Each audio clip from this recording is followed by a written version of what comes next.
la sesión de diseño de estudios epidemiológicos. Yo creo que es un tema de gran relevancia para ustedes que están en proceso de formación y para los médicos que son adscritos. Vamos a hablar un poco sobre la utilidad de la epidemiología, estudios epidemiológicos, un poco sobre la teoría y la experiencia que tenemos en el hospital, y vamos a hablar sobre el proceso de aprendizaje en la investigación. Vamos a dar unos ejemplos de estudios que se están realizando en el hospital y al final vamos a dar unas conclusiones. Bueno, entonces, hablando de epidemiología, ustedes saben que epidemiología, bueno, se deriva de los vocablos epi, demos, logos, que significa el estudio sobre las poblaciones, que quiere decir ya como definición el estudio de poblaciones y las determinantes del proceso de salud y enfermedad, es decir, de identificación de factores de riesgo. La podemos utilizar para identificación y descripción de estas situaciones que están acá, y como ustedes se darán cuenta, prácticamente en el área de la salud nos sirve para toda la investigación, desde la historia natural de la enfermedad, frecuencia, distribución y tendencias de las enfermedades, etiología y factores de riesgo, mecanismos de transmisión y diseminación de las enfermedades, magnitud, tendencias de las necesidades de salud, magnitud, vulnerabilidad y formas de control. Y un ejemplo claro, por ejemplo, la historia natural de la enfermedad se relaciona a describir todo el cuadro clínico de una patología que reciente aparece. En este caso, acaban de avisarnos que se acaba de detectar un caso de coronavirus nuevo en México. Entonces, yo recuerdo que cuando apareció la chikungunya, está publicada en la revista Salud Pública de México el primer caso de chikungunya en México, que se documentó en Guadalajara, creo que fue en el 2014. Ahorita no dudo que los del INER seguramente ya están haciendo una descripción de este caso y seguramente lo van a publicar, o probablemente estén pensando en eso y seguramente van a describir otras cosas de esta enfermedad. Pero bueno, son múltiples los usos de la epidemiología. Prácticamente puede utilizarse para probar pruebas diagnósticas, para evaluar tratamientos, para valorar la incidencia, la prevalencia y evaluar programas. Por ejemplo, es una que evalúa la eficacia y la efectividad de intervenciones terapéuticas, la eficacia y la efectividad de la tecnología médica y diseño y ejecución de programas y servicios. Es decir, mediante eso nosotros podemos evaluar cómo se están llevando a cabo los programas que tenemos, por ejemplo, aquí en el hospital. ¿Y cómo lo vamos a hacer? ¿O cuál es la técnica o el método que nosotros llevamos a cabo en epidemiología para hacer esto? Pues son estos diseños de estudio. Prácticamente nosotros aquí mencionamos la serie de casos y reporte de casos, aunque algunos autores dicen que no es un diseño de estudio en sí, pero hay quienes dicen que sí es de gran utilidad, sobre todo para la explicación de las nuevas enfermedades o enfermedades raras. Hay estudios transversales, estudios de casos y controles, estudios de cohorte y estudios experimentales. Hay algo más luego abajo, en orden hacia abajo, como lo vemos, hablamos nosotros de el rigor metodológico o el peso metodológico que tiene un estudio para decir que tiene validez causal, ¿no? Es decir, nosotros decimos cuál de esos nos sirve más para decir tiene validez. Es decir, ustedes, por ejemplo, cuando realizan sus ciencia de práctica clínica, luego dicen con nivel de evidencia tal, con nivel de evidencia tal. Eso va en base al tipo de estudio que se realizó. Si es un transversal o serie de casos, el nivel de evidencia es bajo. Si es un estudio de cohorte o experimentales, el nivel de evidencia es alto. Aquí todavía no anotamos, pero existe otro que se llama metaanálisis, que es una revisión sistemática de la literatura, que más que un estudio epidemiológico, bueno, es una recopilación y un análisis de datos de lo que ya está publicado previamente. En ese orden es como generalmente nosotros podemos ver el valor que tiene cada uno de los estudios. Obviamente que conforme nosotros vemos que puede ir aumentando ese valor metodológico, el rigor es mayor y por lo tanto la dificultad de realizar un estudio es mayor. Y bueno, experiencia, el acento de experiencia 2015-2020, nosotros desde que llegamos aquí al hospital empezamos a hacer investigación, aunque no estamos dedicados específicamente a eso, porque a veces pudiera pensar, pues a eso se dedican. no estamos dedicados específicamente a eso. Desde que llegamos, llevamos 10 artículos publicados en revistas indexadas en este periodo. Ahorita tenemos actualmente 3 artículos ya aceptados para su próxima publicación. Y bueno, hemos dirigido varias tesis, más de 10 tesis de médicos residentes. Y las revistas en las que hemos publicado pues, son Atención Familiar de la Universidad Nacional Autónoma de México, que es la revista más importante de Latinoamérica de medicina familiar. Revista Mexicana de Medicina Familiar. Con el doctor Ariot publicamos un artículo en la Revista Colombiana de Salud Ocupacional. Y actualmente, de esos 3 artículos que están aceptados, 2 en este año van a salir en Medicina Interna de México. Y estos en conjunto con la Clínica de VIH, que está trabajando sobre esa línea.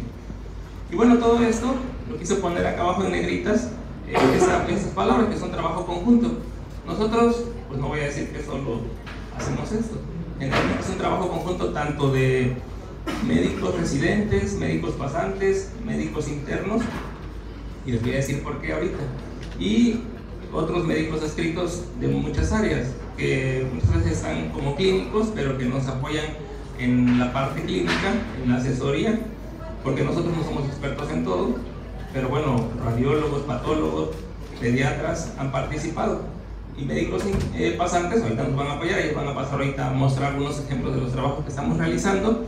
Y médicos internos, porque nosotros desde hace 5 años estamos haciendo un concurso de carteles de casos clínicos. Y hoy tenemos ya en proceso de evaluación el primer caso clínico que está por publicarse. Bueno, este proceso de evaluación, y si lo aceptan, pues bueno, va a ser el primero que se va a publicar desde que iniciamos esta actividad en el 2015. Y bueno, los reportes de casos son descubrimiento de nuevas enfermedades. Bueno, sirve para esto, presentación de enfermedades raras, formas inusuales de enfermedades comunes y las complicaciones de un tratamiento común, o bien el efecto bueno o malo de un tratamiento.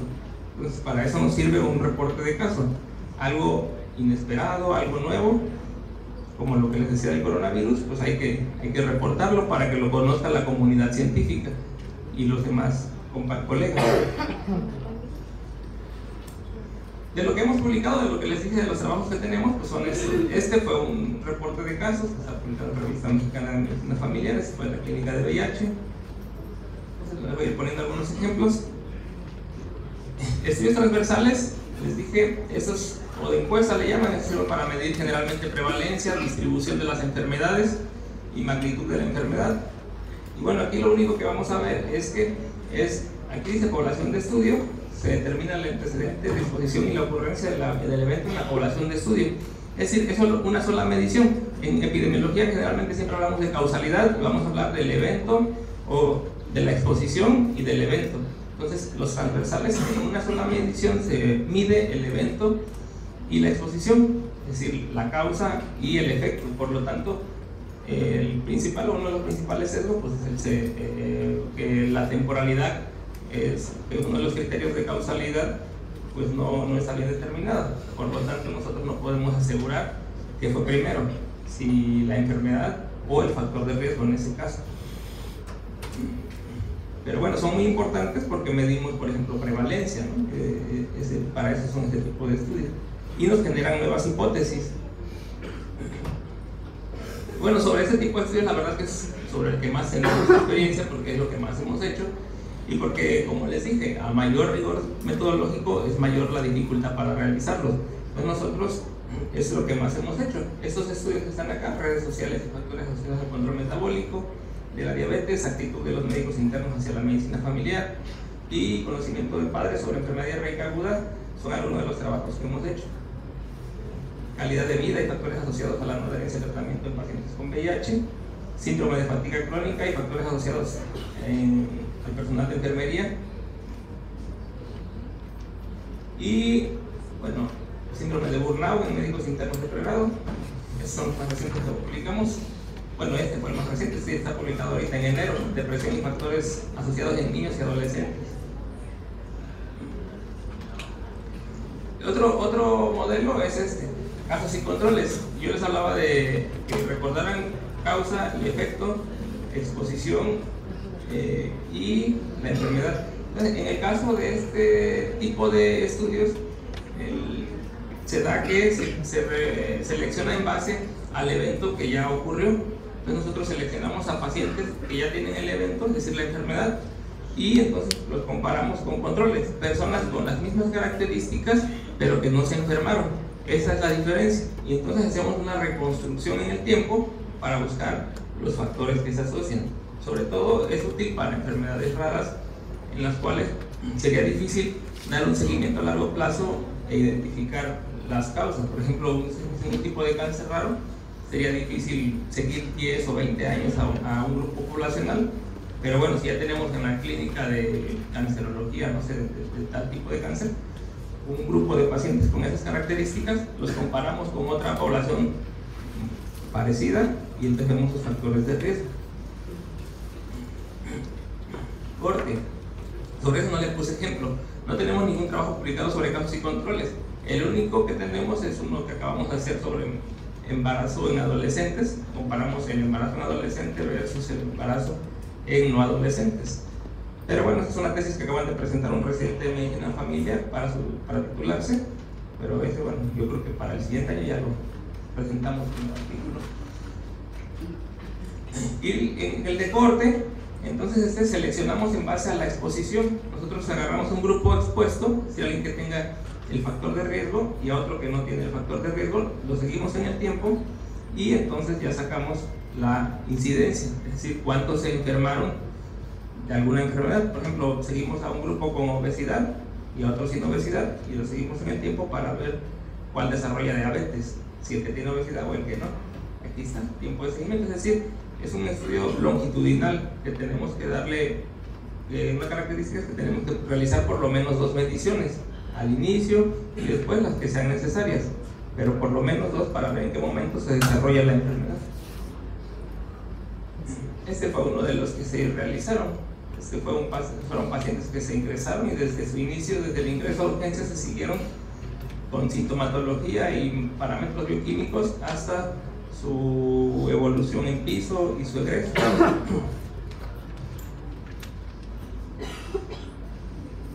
Ensayo clínico aleatorizado, este pues ya les había dicho que es el tipo de estudio más complejo, porque pues prácticamente tendríamos que nosotros, este es igual que el de corte prácticamente en cuanto a la situación del expuesto y no expuesto. Lo vamos a seguir en el tiempo y vamos a ver cuál desarrolla el evento. La diferencia con el de corte es que en esta situación este no es un estudio observacional, este es un estudio experimental. Aquí el investigador, es decir, nosotros vamos a definir la exposición, vamos a ver a qué grupo vamos a darle la exposición y a cuál no. ¿Cómo? Pues son, por ejemplo, los ejemplos más frecuentes de tipo son los de evaluar algún fármaco. Nosotros a uno le damos metformina y al otro le damos glutamida, por ejemplo, y vemos cuál tiene mejor control de la diabetes, ¿no? Ese sería que nosotros decidimos la exposición, no solamente observamos, o sea, el investigador manipula. Y otra característica muy importante de los ensayos clínicos es la aleatorización, que quiere decir que todos los posibles participantes tienen la misma posibilidad de ser seleccionados para participar en el estudio. Si nosotros, por ejemplo, no hacemos aleatorización, entonces le llamamos estudio cuasi experimental. Y nosotros hicimos esto. Lo hicimos hace como 2 años y esa fue una intervención educativa en embarazadas primigestas para disminuir frecuencias cesáreas. Agarramos un grupo de primigestas, otro grupo y a uno se le dio una capacitación sobre el trabajo de parto y sus beneficios y al otro no. Y bueno, medimos la incidencia al final para ver, la frecuencia de cesáreas en cada grupo. El grupo que tenía la exposición a la capacitación tuvo una menor frecuencia de cesáreas, por ejemplo, en ese caso. Y bueno, ya vamos a terminar con esta parte para que pasen los ejemplos. Yo solo quería hacer también un recordatorio, porque ahorita vamos a ver a médicos pasantes que nos van a mostrar. Tenemos médicos residentes y médicos internos de pregrado. Alguna vez en una sesión del aprendizaje clínico, y bueno, el aprendizaje pues prácticamente es igual. Tenemos a un aprendiz, tenemos un nivel real de desarrollo, un nivel potencial y el nivel de tutor. Esto que se llama ZDP, que es la zona de desarrollo próximo, es el potencial que puede alcanzar un alumno con la ayuda de su tutor. Es decir, si nosotros como profesores, aquí el tutor puede ser cualquiera porque también hay artículos relacionados al residente como educador, o el pasante también puede enseñarle al interno, el R1 al pasante y al interno, el R2 y así sucesivamente. Y cada uno puede fungir como esta situación, es decir, a esto le llamamos andamiaje. Nosotros decimos que alguien que te asesora te puede ayudar a lograr tu máximo potencial. Y entonces, eso se da tanto para investigación como para el aprendizaje clínico. Lo que quiero que me entiendan ahorita es que si nosotros, también aquí el alumno, porque eso también es importante, como residentes y como internos y pasantes, el alumno también dice que el aprendizaje significativo que tiene que estar en una situación de desarrollo, ¿no? De desarrollo personal. Es decir, si no está motivado, aunque a eso le estén empujando, pues nomás no va a subir. Es decir, nosotros a veces andamos apurando al residente para que venga a revisión y luego resulta que la última semana de febrero del año pues ya andan corriendo porque quieren su tesis. Pero nosotros, eso debía haber sido desde antes, desde que llega debe de él más bien andarnos apurando a nosotros desde el inicio. Entonces, este es un proceso de aprendizaje y ahorita lo vamos a ver. Por lo tanto, ahorita nosotros